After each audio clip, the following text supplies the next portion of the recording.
Hello everyone, कैसे हैं आप सब। आई होप आप सब बहुत अच्छे होंगे। आप जुड़े हैं इन्फीपीडिया से एंड मैं हूं इन्फी त्रिपाठी। आप सभी का स्वागत करती हूं अपने चैनल पे। हम डिस्कस करेंगे एसएससी के क्वेश्चंस। एसएससी के प्रीवियस ईयर में जो भी क्वेश्चन पूछे गए हैं वही हम डिस्कस कर रहे हैं।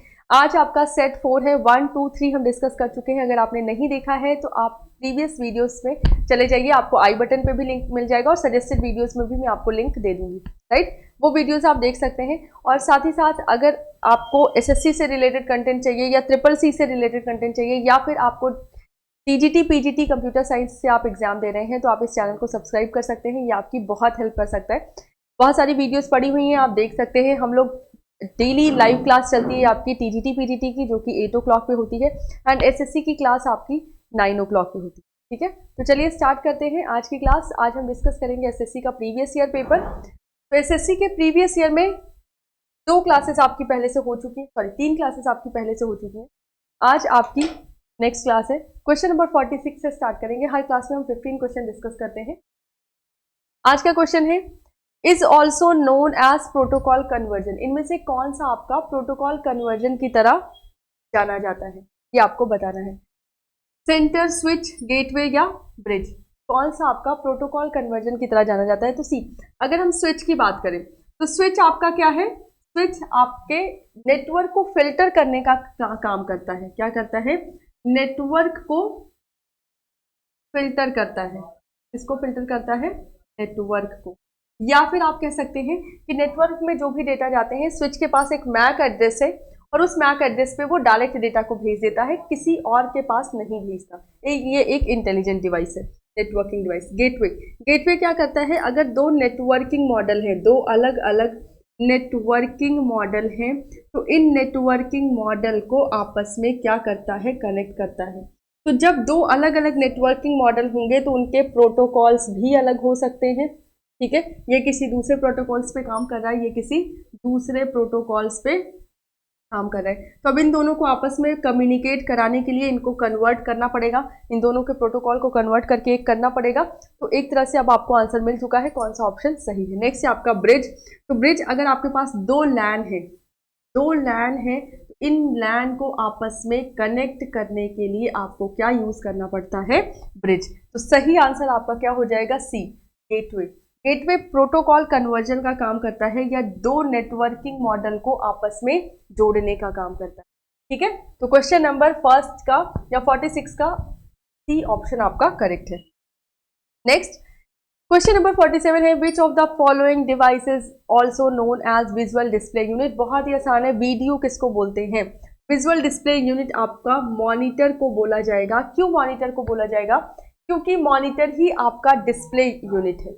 ठीक है, तो वीडियो डिस्प्ले यूनिट हो या विजुअल डिस्प्ले यूनिट हो या फिर विजुअल डिस्प्ले यूनिट डिवाइस हो या वीडियो डिस्प्ले डिवाइस हो या स्क्रीन बोला जाए, सीआरटी बोला जाए, ये सारे नाम आपके किसके हैं? मॉनिटर के। ठीक है, तो मॉनिटर इसका करेक्ट ऑप्शन हो जाएगा। ये सारा, अच्छा ये क्वेश्चन कहाँ से पूछा गया है? तो ये क्वेश्चन पूछा गया है आपका इनपुट आउटपुट, इनपुट आउटपुट से एक प्रश्न पूछा गया है। और ट्रैक बॉल क्या है? आपकी एक इनपुट डिवाइस है। स्कैनर भी एक इनपुट डिवाइस है। प्रिंटर आपकी एक आउटपुट डिवाइस है। ये भी इनपुट डिवाइस है, ये भी इनपुट डिवाइस है। ये क्या है? आपकी एक आउटपुट डिवाइस है, मॉनिटर। ठीक है, और इसी को बोला जाता है visual display unit. Next question number 48 है, which of the following statements is incorrect about secondary memory. Secondary memory के बारे में कौन सा स्टेटमेंट गलत कहा गया है, ये आपको बताना है। Data is stored permanently even when there is no power. ये बोल रहे हैं कि डेटा परमानेंट स्टोर होता है, अगर पावर है तो भी, नहीं है तो भी। तो ये सही बोल रहे हैं, तो फर्स्ट स्टेटमेंट आपका करेक्ट हो गया। It is a volatile memory. अब डेटा अगर परमानेंट स्टोर है तो वॉलेटाइल कैसे हो सकता है? क्योंकि वॉलेटाइल का मतलब क्या होता है? टेम्परेरी। क्या होता है? Temporary, right. तो अगर टेम्परेरी है तो आपका परमानेंट कैसे होगा? तो ये स्टेटमेंट आपका गलत हो गया।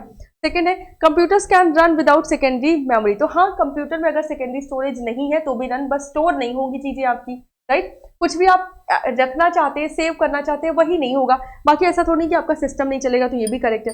This is known as backup memory. हाँ, तो अगर आपको कोई चीज का बैकअप लेना है तो भी आप सेकेंडरी स्टोरेज में स्टोर कर सकते हैं, तो ये भी आपका करेक्ट है। अब आपसे पूछा गया है कौन सा गलत है, तो ये वाला आपका सेकेंडरी स्टोरेज के बारे में गलत था। तो अगर इस क्वेश्चन के हिसाब से देखेंगे तो टिक किसको करना है आपको? जो गलत है, ये आपका क्या है? गलत है। बाकी सब क्या है? सही है। सेकेंडरी स्टोरेज के बारे में। चलिए नेक्स्ट है question number 49, the oldest type of central processing unit. Central processing, सबसे पुराना सीपीयू कौन सा है? सबसे पुराना सीपीयू आपका क्या हो सकता है? देखें यहाँ पे मैं आपको समझा देती हूँ कौन सा। जैसे सिंगल कोर, कोर मतलब होता है आपका प्रोसेसर, सिंगल कोर का मतलब आपके पास सिर्फ एक प्रोसेसर काम कर रहा है। नेक्स्ट आपका है ट्रिपल कोर, ट्रिपल कोर का मतलब है आपके पास 3 प्रोसेसर काम कर रहे हैं।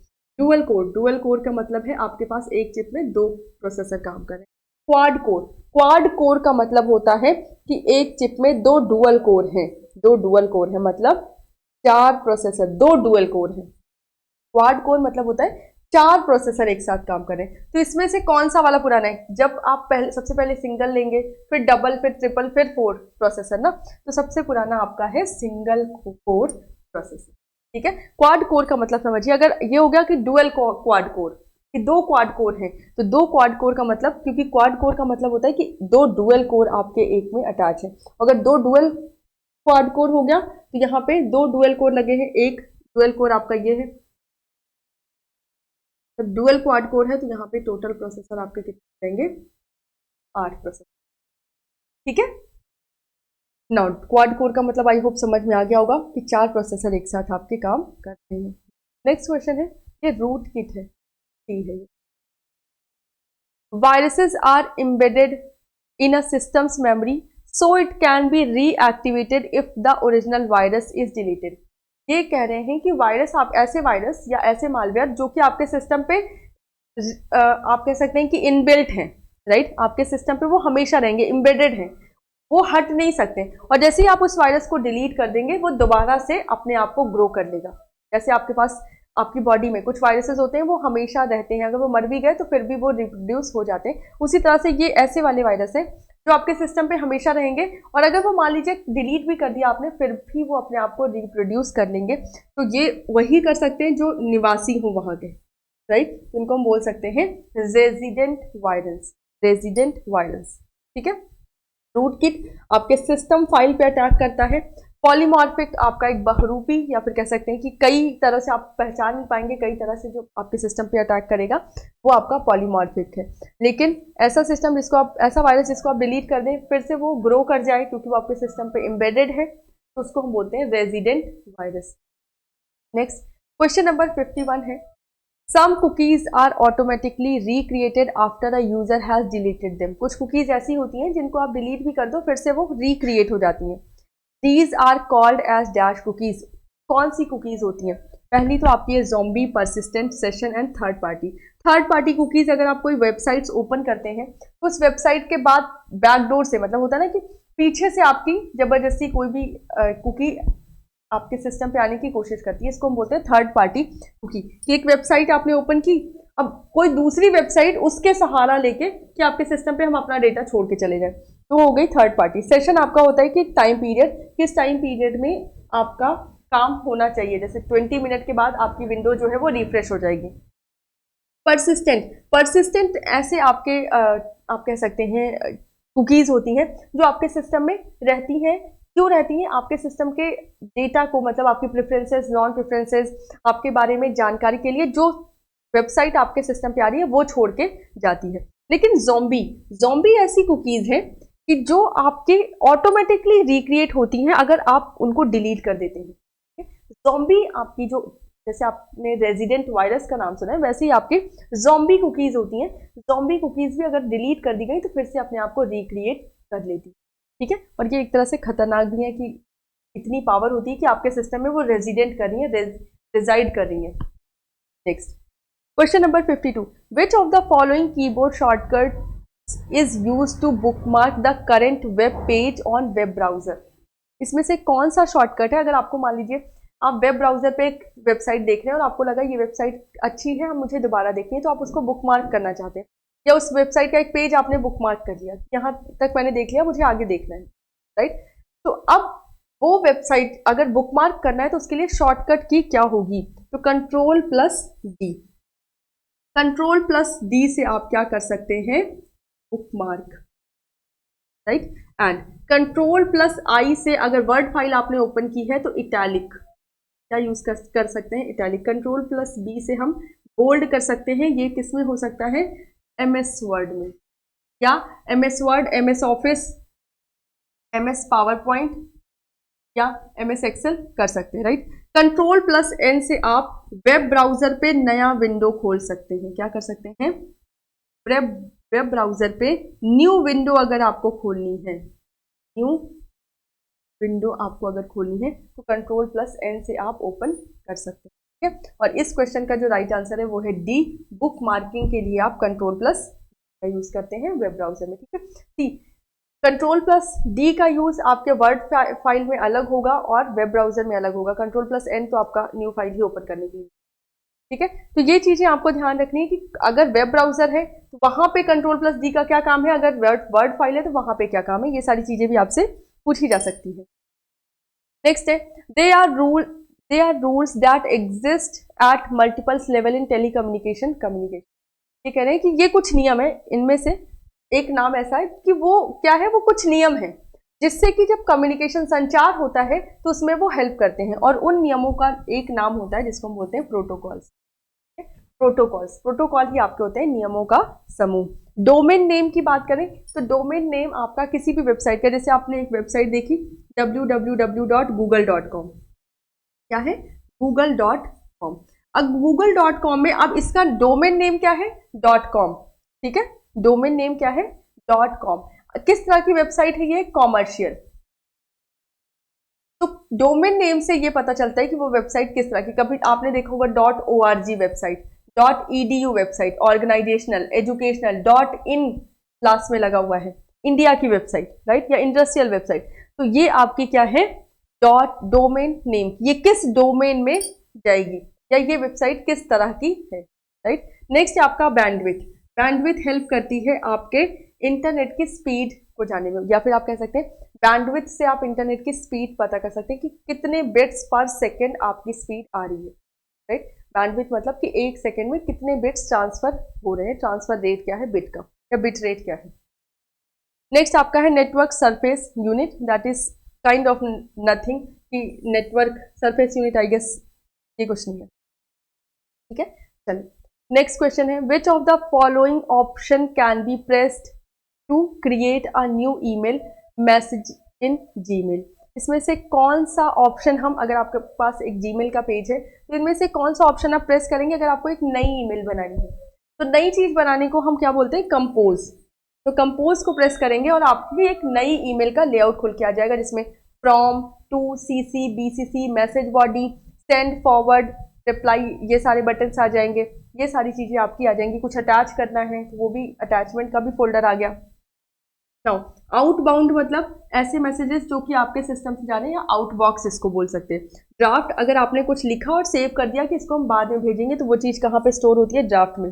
सेटिंग्स में सिंपल आपको अगर थीम चेंज करना है, या फॉन्ट साइज चेंज करना है, फॉन्ट कलर चेंज करना है, कि एक पेज पे कितने डिस्प्ले हो, ये करना है, या कोई दूसरा ईमेल सिंक्रोनाइज करना है, तो ये सारी चीज़ें कहाँ पे आ जाएंगी? आपकी सेटिंग्स में। इस क्वेश्चन का जो राइट आंसर है वो है कंपोज। कंपोज ईमेल आप करेंगे तो आप एक नई ईमेल क्रिएट कर सकते हैं। नेक्स्ट क्वेश्चन नंबर 55 है, which of the following functions is a math and trigonometry function available in MS Excel 365। तो कौन सा फंक्शन है जो मैथ्स एंड ट्रिग्नोमेट्री दोनों में यूज हो रहा है? सी, अगर मैं लॉजिकल फंक्शन की बात करूं तो लॉजिकल फंक्शन में आपका क्या आता है? कंपैरिजन, काइंड ऑफ कंपैरिजन वाले जो फंक्शन होते हैं, less than, greater than, equal to, not equal to, ये सारी चीजें आपकी किस में आती हैं? लॉजिकल फंक्शंस में। अगर हम मैथ्स या ट्रिग्नोमेट्री की बात करें तो मैथ्स में आपका एबीएस मतलब होता है एब्सोल्यूट वैल्यू। क्या रिटर्न करता है ये? Absolute value. अगर आपने एब्सोल्यूट वैल्यू दी, जैसे आपने दिया -40, एक वैल्यू दी -45, तो इसकी जो रियल वैल्यू है, एब्सोल्यूट वैल्यू है, वो है 45। तो एबीएस फंक्शन आपको क्या देगा? सिर्फ 45, नेगेटिव आपका हटा देगा, ठीक है। नेक्स्ट है आपका फाइनेंशियल फंक्शन। फाइनेंशियल फंक्शन में आपका प्रीवियस ईयर में क्या डेटा था, नेक्स्ट ईयर में क्या डेटा है, या न्यू डेटा क्या है, ये सारी चीजें, ये सारे फंक्शंस आपके फाइनेंशियल फंक्शन में आ जाते हैं। टेक्स्ट फंक्शन में आपका क्या आएगा? अगर आपने मान लीजिए 15 लिखा है तो इसको आपको 15 टेक्स्ट में लिख के दे देगा, राइट। कुछ इस तरह से, मतलब मान लीजिए रिप्रेजेंटेशन के लिए आपका एक तरह से यूज हो रहा है कि मान लीजिए आपको 15 है तो आपको टेक्स्ट में रिप्रेजेंट करना है, आप टेक्स्ट में रिप्रेजेंट कर सकते हैं। यहाँ पे मैथ्स एंड ट्रिग्नोमेट्री की बात करें तो डेडिकेटेड आपका एबीएस फंक्शन आपका काम कर रहा है, राइट। इस तरह से मैथ्स के लिए एसक्यूआरटी फंक्शन काम करता है, राइट। बहुत सारे ऐड सम फंक्शन काम कर रहा है, सम इफ फंक्शन काम कर रहे हैं, राइट। बट यहाँ पे जो दिया हुआ है उसमें कौन सा है, एबीएस फंक्शन। तो क्वेश्चन नंबर 55 का बी ऑप्शन आपका करेक्ट हो जाएगा। नेक्स्ट है, dash is a type of dedicated file storage device that provides local area network users with centralised consolidated disk storage through a standard Ethernet connection. ये कह रहे हैं कि एक प्रकार का समर्पित फाइल भंडारण उपकरण है जो स्थानीय एरिया नेटवर्क या लैन उपयोगकर्ताओं को एक मानक ईथरनेट कनेक्शन के माध्यम से केंद्रीकृत समेकित डिस्क भंडारण प्रदान करता है। सिंपल सेंटेंस का सिंपल सा मतलब है कि ऐसा कौन सा जोन है या ऐसी कौन सी मेमोरी है, ऐसा कौन सा एरिया है जो आपके नेटवर्क में डेटा को स्टोर करने में हेल्प करता है।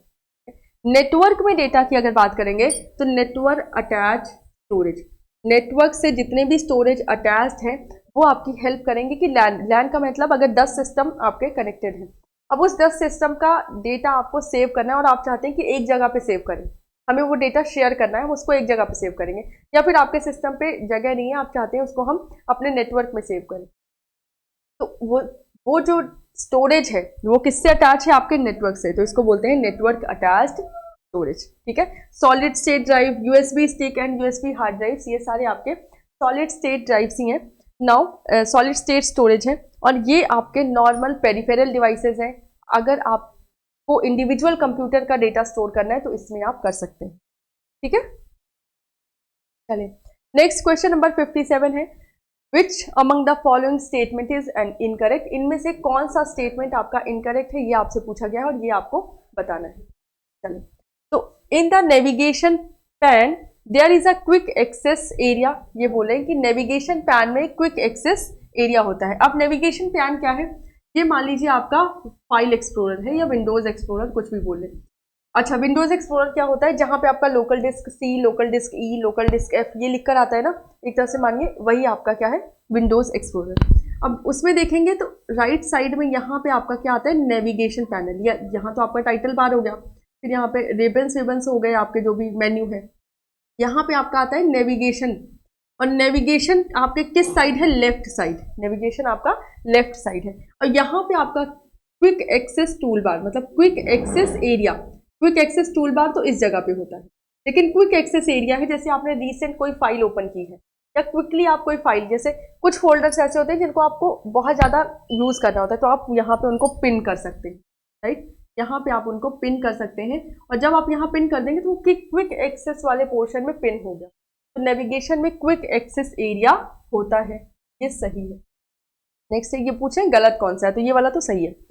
Navigation pane is to enable easier navigation through Windows Explorer, बिल्कुल नेविगेशन। अब नेविगेशन पेन यहाँ पे आपका क्या है, डॉक्यूमेंट में भी जा सकते हैं, यहाँ से पिक्चर्स पे भी जा सकते हैं, डाउनलोड्स पे भी जा सकते हैं, या किसी भी एरिया में लोकल डिस्क, आप अगर अब दिस पीसी में आना चाहें तो दिस पीसी में भी आ सकते हैं, नेटवर्क जहाँ से कनेक्टेड है वहाँ पे जाना चाहें तो नेविगेशन पेन से आप कहीं भी जा सकते हैं, ठीक है। तो ये भी आपका सही है कि ये विंडोज एक्सप्लोरर को इनेबल करता है कि कहीं भी हम इजीली नेविगेट हो जाए। नेक्स्ट है, from the navigation pane you can view your computer's files and folder structure and access files and folder, बिल्कुल हम नेविगेशन पैन से अपनी फाइल्स को देख भी सकते हैं और एक्सेस भी उनको कर सकते हैं। ये स्टेटमेंट भी आपका हो गया सही, तो इसका मतलब है कि डी ही गलत होगा, राइट। सारा भार किसने संभाल रखा है गलत होने का, डी ने। The right window of Windows explorer is called navigation, ये बोले राइट विंडो, और मैंने आपको अभी बताया कि राइट विंडो नहीं, नेविगेशन पैन आपका लेफ्ट साइड होता है, ये आपका नेविगेट होता है यहाँ से यहाँ तक, यहाँ पे आपके मतलब जो भी फाइल एंड फोल्डर्स है, document, picture, music, local disk, C, network, सब कुछ यहाँ पे रखा हुआ है, ठीक है। तो ये कह रहे हैं राइट साइड होता है, नहीं ये होता है लेफ्ट साइड, ये वाला क्या है, गलत है। तो इस क्वेश्चन के हिसाब से अगर आप देखेंगे तो जो सही आंसर हो जाएगा वो है डी, क्योंकि इन्होंने पूछा है कौन सा वाला गलत है, तो डी आपका क्या है, गलत है, D right answer for this question. ठीक है, चलिए next question number 58। Each cell in a MS Excel 365 worksheet is identified by a cell। ये कह रहे हैं कि जो भी MS Excel 365 है या फिर कोई भी वर्जन हो, उसके ईच सेल को हम किससे आइडेंटिफाई करते हैं, तो उसको हम बोलते हैं रेफरेंस।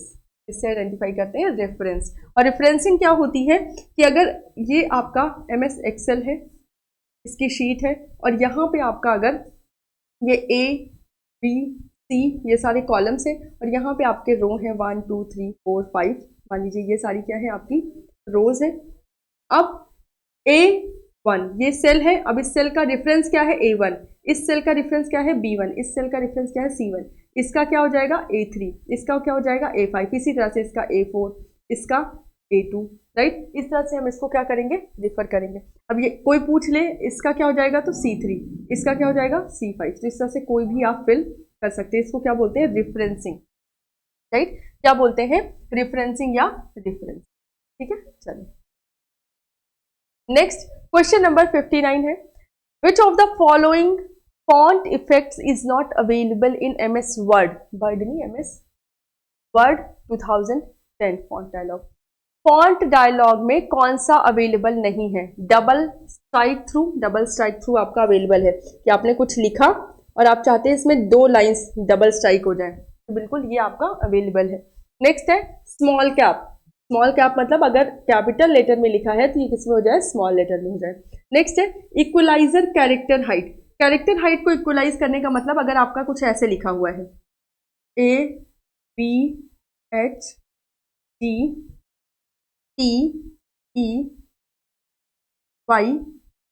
तो अब ये कह रहे हैं हाइट को इक्वलाइज कर दे। इक्वलाइज करने का मतलब ये कुछ ऐसे कर दे ABHTTEY, मतलब ऊपर नीचे हाइट बराबर। तो क्या ऐसे आप लिख सकते हैं, ये समझ में आ रहा है क्या लिखा हुआ है। तो हाइट इक्वलाइज करने का कोई मतलब ही नहीं है ना। हाइट इक्वलाइज करने का क्या मतलब है, आप सोचो कोई वर्ड ऐसे लिखा हुआ है तो आप समझ नहीं पाएंगे क्या लिखा हुआ है, G लिखा हुआ है या Y लिखा हुआ है, कैपिटल में लिखा है या स्मॉल में लिखा है। तो हाइट इक्वलाइजेशन का कोई मतलब नहीं है, इस वजह से ये आपका नहीं होता। सुपरस्क्रिप्ट का मतलब है अगर आपने लिखा X तो X का स्क्वायर लगाना है, ये है सुपरस्क्रिप्ट। सबस्क्रिप्ट का मतलब है अगर नीचे कुछ लिखना है तो उसको ऐसे लिख सकते हैं, राइट। ये है सबस्क्रिप्ट और ये है आपका सुपरस्क्रिप्ट। ये आपका इक्वलाइज वाला ऑप्शन नहीं होता, बाकी सारे ऑप्शंस यहाँ पर। चलिए नेक्स्ट लास्ट क्वेश्चन है आपका। Memory is sometimes used to increase processing speed by providing faster access to current programs and data to the, ये कह रहे हैं कि कौन सी मेमोरी है जो कि CPU से डायरेक्ट इंटरेक्ट कर रही है और आपको फास्टर स्पीड प्रोवाइड करती है। ये आपका क्या हो जाएगा, कैश, क्या हो जाएगी, ठीक है। तो कैश मेमोरी आपकी CPU से डायरेक्ट इंटरेक्ट करती है। मेन मेमोरी भी आपकी CPU से डायरेक्ट इंटरेक्ट करती है, लेकिन मेन से छोटी है कैश। इसी वजह से यहाँ पे देखो एक वर्ड यूज किया है कि समटाइम्स, कभी कभी, राइट। बट आजकल के जो सिस्टम है उनमें हमेशा की बात हो रही है, ये समटाइम्स वाली बात बहुत पुरानी है। जब से रैम आई थी और कैश का कॉन्सेप्ट नहीं आया था तो, और कैश काफी महंगी पड़ती थी, तो क्या होता था कभी कभी कैश मेमोरी भी यूज की जाती थी, राइट। लेकिन अब क्या है, कैश वाला कॉन्सेप्ट परमानेंट हो गया है, हर सिस्टम में है, राइट। तो मेन मेमोरी तो डायरेक्ट इंटरेक्ट करती ही है, लेकिन कैश भी CPU से डायरेक्ट इंटरेक्ट करती है। मेन मेमोरी आपकी कौन सी है, रैम, राइट। बैकअप में आपके सेकेंडरी स्टोरेज आ जाते हैं। जितने भी सेकेंडरी स्टोरेज है, जितनी भी पेरिफेरल स्टोरेज है, सब आपके बैकअप में आ जाते हैं। ऑक्सिलरी मेमोरी आपकी एक तरह से सेकेंडरी मेमोरी को ही ऑक्सिलरी मेमोरी बोला जाता है, ठीक है। सेकेंडरी मतलब वो सहायक मेमोरी है ना, क्योंकि उसमें हम कुछ भी डेटा सेव करते हैं। तो auxiliary memory and secondary memory आपकी क्या है, सेम है, ठीक है। चलें, तो इस क्वेश्चन का जो राइट आंसर हो जाएगा वो हो जाएगा। तो टोटल 60 क्वेश्चंस यहाँ पर हमने कर लिए हैं। अब 20 क्वेश्चन और बचे हैं, जो सेट 5 होगा उसमें हम नेक्स्ट 20 क्वेश्चन करेंगे और यहाँ पे आपका ये खत्म हो जाएगा, ठीक है। तो SSC में प्रीवियस ईयर में जो क्वेश्चंस पूछे गए थे वो अभी सिर्फ 4 सेट ही हुए थे, और 4 सेट में टोटल 80 क्वेश्चन है। बस यही 80 क्वेश्चन हम देखेंगे, उसके बाद हम थ्योरी देखेंगे तो आप रिलेट कर पाएंगे कि ये टॉपिक से क्या क्या क्वेश्चन पूछा जाता है। एक बार पहले आपने प्रीवियस ईयर पेपर देख लिया, अब पढ़ने बैठेंगे तो आपको पता है कि किस टॉपिक को आप पढ़ रहे हैं और इससे प्रश्न कैसे पूछा गया है। चलें, तो आज के लिए बस इतना ही रखते हैं। बाकी नेक्स्ट कल की क्लास में मिलेंगे जहाँ पे हम सेट 5 डिस्कस करेंगे। और चैनल को अगर सब्सक्राइब नहीं किया है तो प्लीज़ चैनल को सब्सक्राइब कर लीजिए, बेल आइकन ज़रूर प्रेस कर दीजिएगा, क्योंकि चैनल सब्सक्राइब करने के बाद भी नोटिफिकेशन नहीं पहुंचेगा अगर आपने बेल आइकन को प्रेस नहीं किया है तो। ठीक है, तो बगल में जो घंटी है उसको ज़रूर बजाना है। ठीक है, और इस सेशन को शेयर भी कर दीजिए जिससे आपके साथ साथ औरों का भी भला हो और लोग भी इससे हेल्प ले पाए। तो आज के लिए बस इतना ही रखते हैं। Have a good day.